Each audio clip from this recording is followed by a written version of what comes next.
So, pag-uusapan ko lang po ngayon is that yung pinaka-latest po talaga na update about kay PRRD is that nag-send na notification ang defense team ni PRRD sa ICC saying that they have submitted 13 pieces of strong evidences for kinakategorize lang na strong because they need to qualify what kind of defense or pieces of evidence they have already shared exclusively to the Office of the Public Counsel for Victims and at the same time to the Office of the Prosecutor.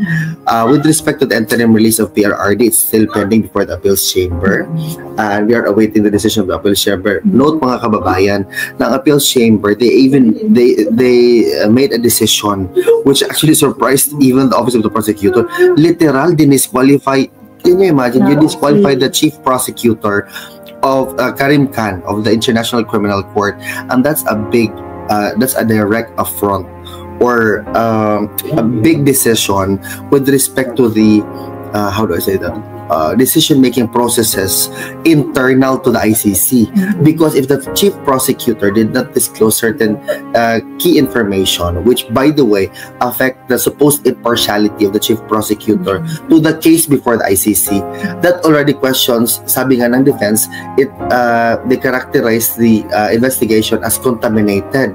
So maybe the defense later on, as brilliant as he is, Attorney Nicholas Kaufman, he could bring it before the court na from the very beginning, parang alam mo, tinanong ko kasi sa kanya, sabi ko, Attorney Nicholas Kaufman, can we characterize the entire... yung pagkakasabi mo, Attorney Nicholas Kaufman. Oh yes, ganyan na po sabi niya sa akin, don't call me Nicholas, call me Nick because nobody calls me Nicholas. Kasi very formal kasi talaga ako sa pag-approach mo ganyan. Sabi ko, can we characterize the entire proceeding before the ICC as a fruit of the poisonous tree? Kasi it all started with a very partial na yung ginawa. Partial prosecutor. Exactly. You are already a partial prosecutor. In effect, you requested for the warrant of arrest based on the partiality. May position ka na doon. Bias ka na. Represent ka na pala ng mga victims. Why did you not pay weight to the person who's supposed to be impartial? You are, under the Rome Statute, you are supposed to be impartial. You need to uphold the supposed constitution of the ICC, di ba? Yan naman yung libro nila, yung Rome Statute. So, yun po ang pinaka-latest about kay PRRD. And then there's still pending motions before the court. The matter of competency. Yung whether or not PRRD is fit or unfit to stand trial. With respect to the jurisdictional challenge, it will already go up to the appeals chamber. The interim release is also up at the appeals chamber. So these are the first instance cases before the ICC. Kasi guys, it has never been done before na na-expedite talaga in this manner ang isang kaso before the ICC.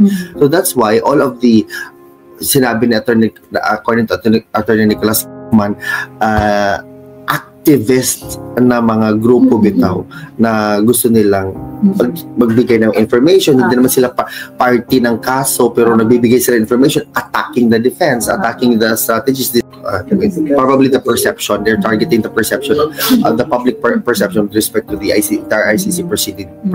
And right now, can you imagine our DOJ, or probably it was Remulla, right? He's the one who confirmed. That's crazy because totoo ba?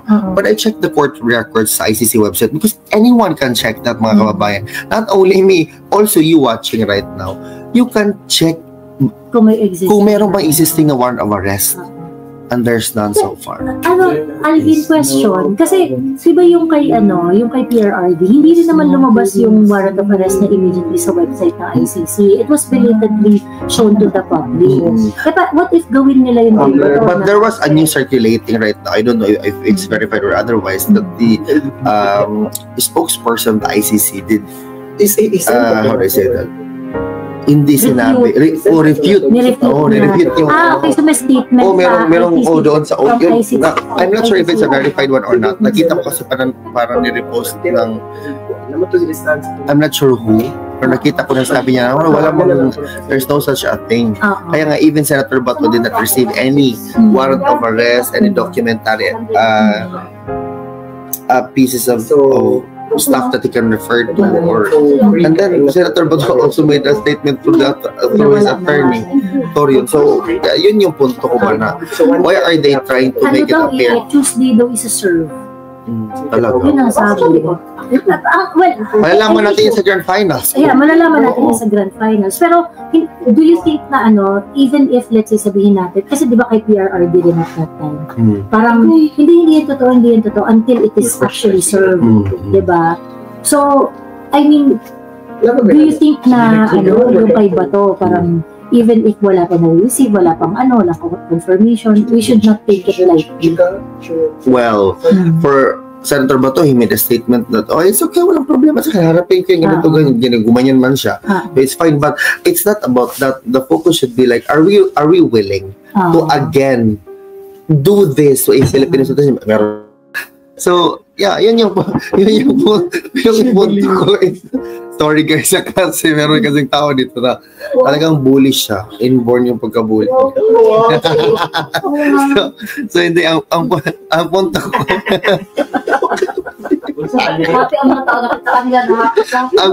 ang punto kasi dyan is that if they're going to allow this to happen to a sitting senator, sabi naman ni Senate President Tito Soto, he cannot arrest it within the walls of the Senate, but outside, we don't have any jurisdiction. So, supposedly, sinabi niya, the mere fact na sinurrender ang former president is surrender niyo din another Filipino citizen, a sitting senator, because of a political persecution.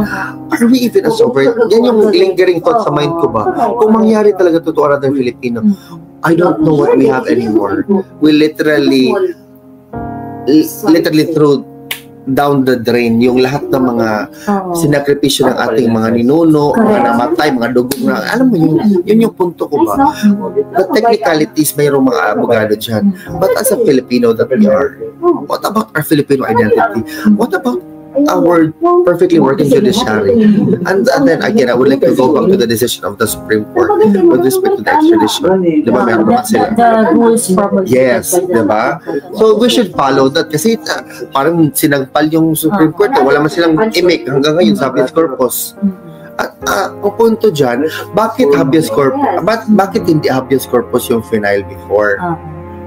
Doon sa naisip ko lang sa isip ko ganoon kasi may gumanyan kasi matagal so hindi. So yun yung punto ko, di ba? Ayan, sabi ni Atty. Dixie, wag daw pakampante dahil maaaring kasama si Jam Lorimulya na may ginagawa na naman kasama sa ICC. Wait with respect to that, guys, remember former Senator Trillanes actually. Di ba nakita niyo siya sa remember guys, former Senator Trillanes actually attended a seminar doon sa ICC with respect to the point of contact to the of each country. He represented the Philippines. So siya yung point of contact ng ICC.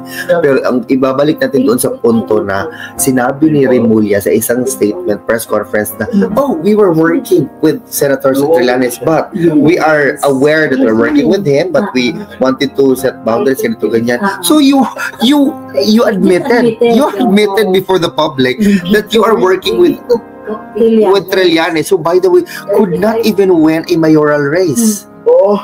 That's a fact. We're paglagot lagi ko sa inyo, inyo lagi yung i-judge based sa mga facial expression, magbuot mo sa ko. Exactly. That's a fact. That's the truth. So yung sinasabi nila na mga na mamaaring kasama ni Jam Lorimulya ginagawa kasama sa ICC, correct.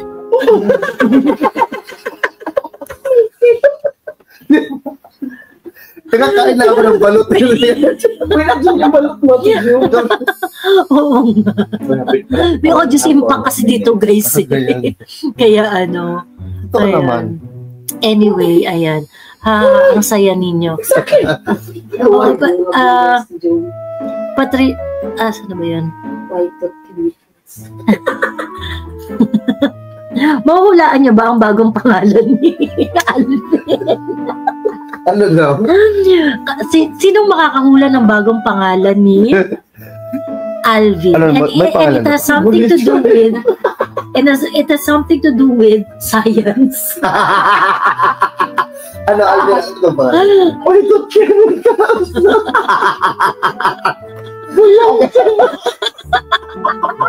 Alam niyo mga, ano pa talaga, mga bully talaga kayo lahat. Yung buyag.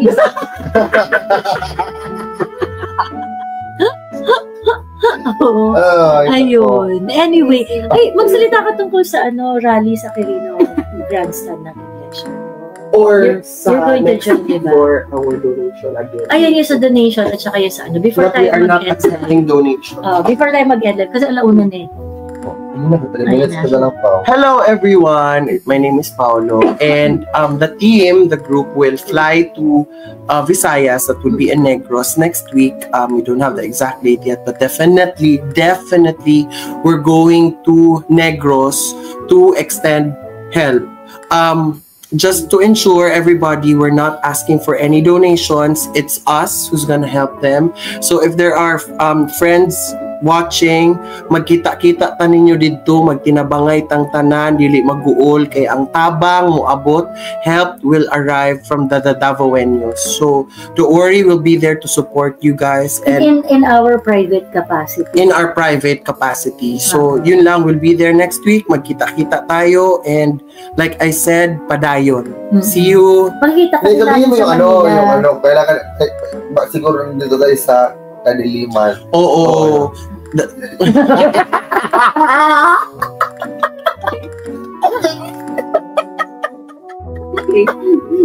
Sige na, para closing statement, di ba yun? Sige na. Oo nga, pero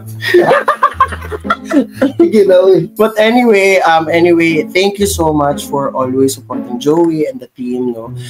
For those who are affected, we are with you. We'll be praying for you guys, and just like I always say, kung saan man ako napupunta, kaya tayo nilagay sa dilim para matuto tayo hanapin ang liwanag. So natatawa sila lagi sa akin kasi I always say that, always memorize na nila. But that's the truth. That's the truth, diba? You guys agree?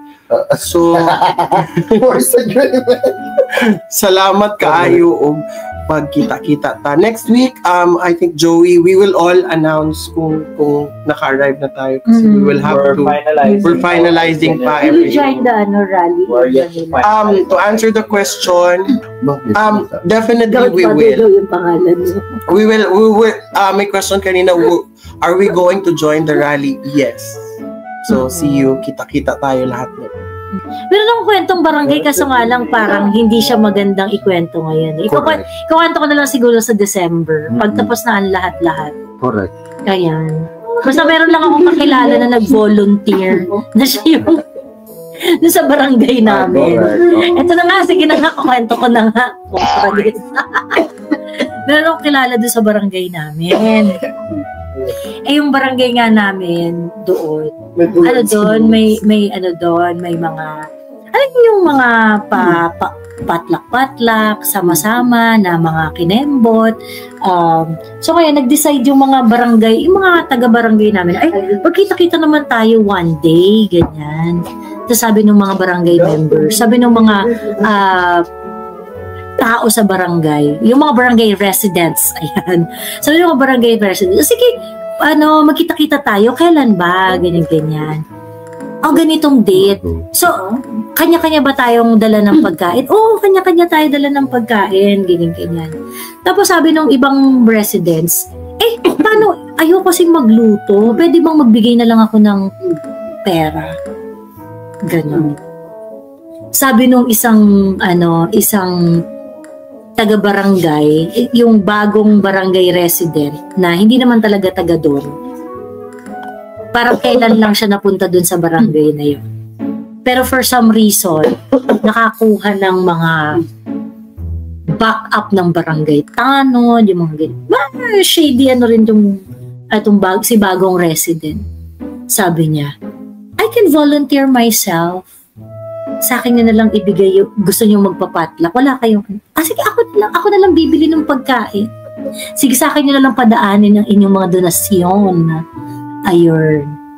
Diba? Dinominate yung sarili niya. Dinominate yung sarili niya. Sa classroom, nomination? Nominate yung sarili niya. Yan yung ginawa ko actually. I nominated. Alvin Einstein daw. Ay, salamat, guys. Buti pa kayo mababait kayo. So, yun ang kwentong barangay. And Solicitor General. Vlogger o politician ba yan? Eh, pag sinabi ko, di alam nyo na. Correct. And hopefully, yung next na live ko, may ibibigay ko na yung kit. May share ko na sa inyong lahat yung kit so that we can start, the signature campaign rolling. Ayan. Okay? O, siya, sige na, bye-bye na. Thank you very much and I'll see you next time.